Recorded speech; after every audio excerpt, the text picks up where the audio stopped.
My grandfather in his life never had a new car in his life, so he's always buying second-hand whatsoever. So in a way, as you can imagine, that is a complete reverse motivation to my father as compared to me. He wanted to buy something new, he wanted to buy something that he loves.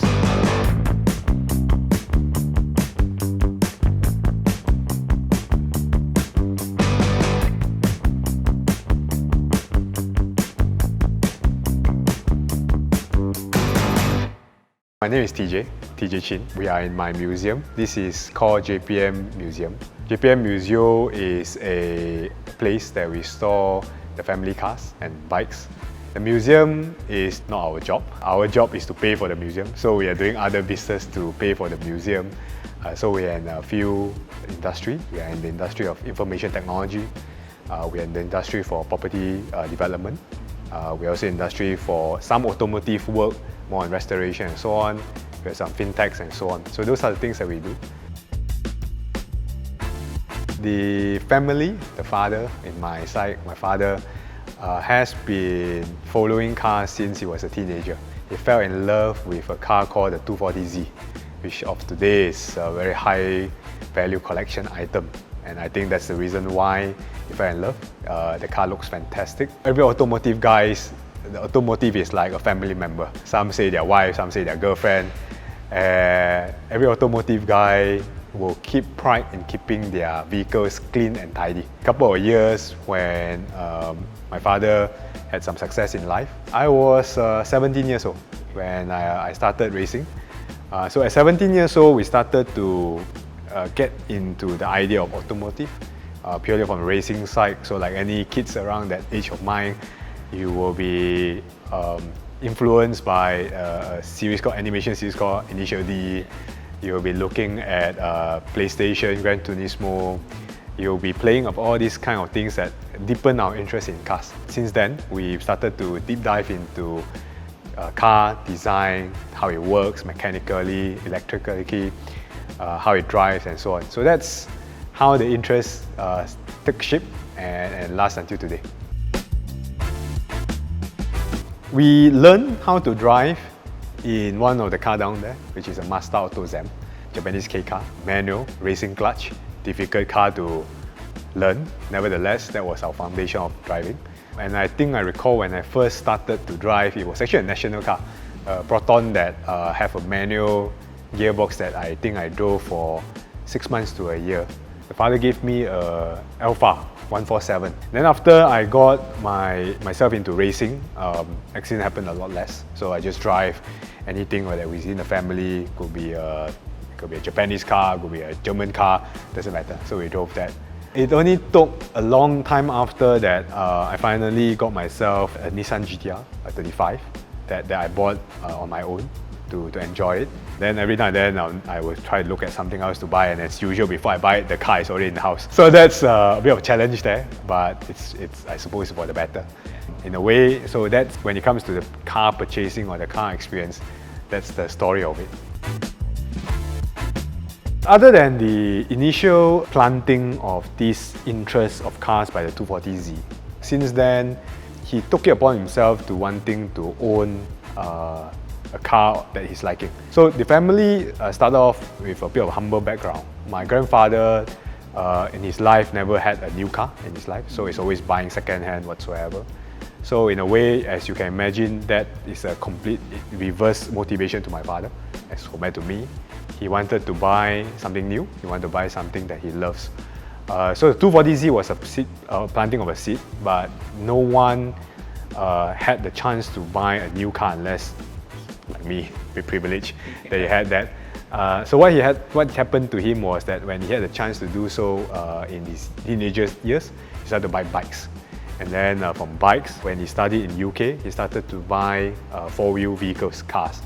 I recall, I think if I'm not wrong, one of his first purchase was an Alpha, which was influenced by the fact that it looks fantastic, and also it's married then, but no harm having a car that seeks women's attention. So that was, I think, the very first thing that gotten him into collecting cars. So he'll buy an Alpha, he'll buy a unique piece every now and then, just so that he fulfill the automotive dream in him. when we start to wanting to collect car now, we still pick things that are modern, but we only do it, say, if there is a collection value. Now, collection value it's a bit of a guessing game. You think it does, it may not have. So we win some, we lose some. Sometimes we win, for example, we collect some Porsche G3 RS. Those are currently, at least for now, still appreciating asset. We collect some limited edition AMG Black Series. We think it's an appreciating asset. At the same time, we also had some modern supercars like Aventador that doesn't retain the value as much as we want to. We started to be a bit more picky on what we collect. At the same time, while we are moving away from the modern, what we do is we go back to some of the more classic or some of the more unique pieces that create some really sentimental value, or for that matter, maybe there's some story behind that kind of vehicle, kind of collection. First, collection is quite emotional. So it has to be emotional appealing to one. Emotional appealing to one could be maybe it's a car that we liked when we were younger, so now we want to own it. There are some vehicles that even I wanted to own, so finding the right time to do it in terms of price. That's something we want to do. Or for that matter, it may just appeal to you from an aesthetic standpoint. Some cars, they have a sex appeal to people who like cars. You see it, you like it, you want to own it, so that's another choice. Some maybe a story behind the vehicle that is unique, that you want to collect it. There's a few pieces in the museum that is with that kind of background. So it's very much on that. We feel if it's something that appeals to us as enthusiasts, it most likely appeal to other enthusiasts too. So naturally, there should be an investment value. So that's how we curate the collection. My brother told me earlier it was 186. I'm not so sure if he has it correct, because a while back we know the number were higher. But then again, they are in and out, right? So it is possible. The reason we did not take count of it is because the core collections are probably there to stay. Some of the ones that you see in my background are there to stay. They are there to stay because we had sentimental value of it. Although it probably appreciated from an investment standpoint. The general idea is, what do we do if we sell it? So we probably can't get the same sentiment collection, so we keep it in that sense. Because of that reason itself, there's a fixed number of vehicles that we know is going to be around. Then you will have vehicles that maybe at times we transition it quite frequently, things that we use maybe daily. So sometimes we have a car that we felt we grown our love of it, so we start to sell it. Or for that matter, something that maybe we use more daily, we start to sell it, so the vehicles move in and out quite frequently. We collect it in more organized, meaning we started to create teams around the collection. Italian floor, German floor, Japanese floor, British floor. And we started creating a team of it. We started to acquire the vehicles in maybe a more opportunistic fashion. That means we see an opportunity, we buy it, and usually when we buy it, we do not actually have a limit of what we buy. So example, there's a floor for American vehicles. We bought like 40 or 50 within 2 months. So the fact that I say 50 to 40, we don't actually remember how many we buy. We just found, seems like a good deal, seems like a nice collection, we pick. It doesn't matter if you collect one or you collect, in our instance, quite a few. You fell in love with a vehicle that you've seen, whether it's in website, in newspaper, magazine, or for that matter, YouTube and so on. You look at the car. I recently have this example. It's a Chinese car. You may know them. It's called BYD. Yes. BYD had an electric car. I was not familiar with Chinese brand. So one day I was having a breakfast with my wife, and I was parked and on the roadside, and then I saw this particular black car. Looks fantastic looking. Yeah. So I was like, what is this? So I saw it's a BYD Chinese car. It's very interesting, and I started to do some research into it. I ended up buying another electric car, but I still intend to buy a BYD in time to come. I fell in love with the car. It's just that I've made certain choices now. In time to come, I wanted a BYD CO2. I think it's a very nice looking car. I ordered a Tesla, just in case you wonder. Ordered the Tesla? I ordered a Tesla, but I told my wife, in time to come, I probably will get the BYD too. Every time you hop around to the car that you had that passion for, you find a renewed feeling of it. So example, earlier I mentioned my GTR. I had the car since 2018.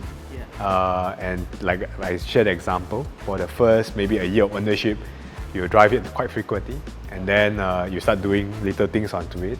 And then you start to get to the point that, okay, a bit, I wouldn't, jaded is too strong a word, but you get the point. A bit jaded, so you will start to drive the car lesser. In my instance, it was because it's slightly less practical, 2 doors and so on, and quite loud and so on. So I started to drive it a bit lesser. But the feeling is interesting. Once you drive it lesser, but every time you hop into it, you find that initial feel and passion. So Tesla is one. So there's two schools of thought. People who love automotive, I found it interesting that they are not so for EV. For me, interestingly, maybe I'm in software business.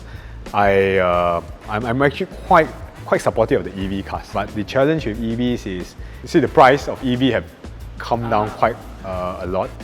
Back in the days, EV, for example, we used to have a Taycan, Porsche Taycan. I love the car.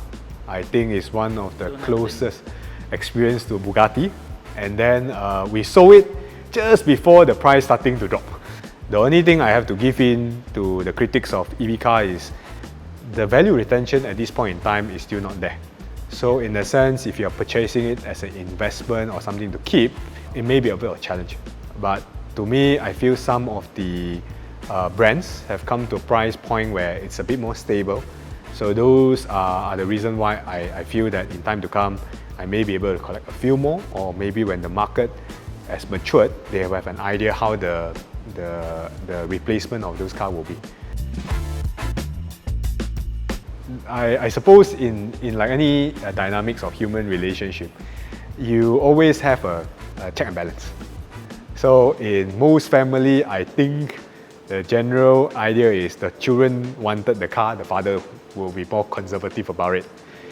In this family, it's a bit of a reverse.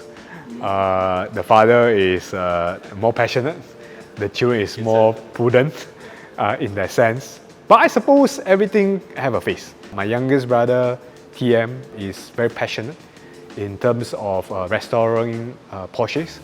So in a way, while I'm looking forward in the more modern automotive, he is looking in a more historical context.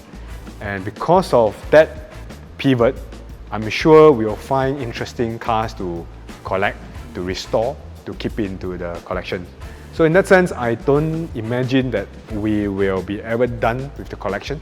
If anything, we are hoping that we can find the financial and also the economic power to continue this particular family hobby, if you will. Something to keep the family talking to each other.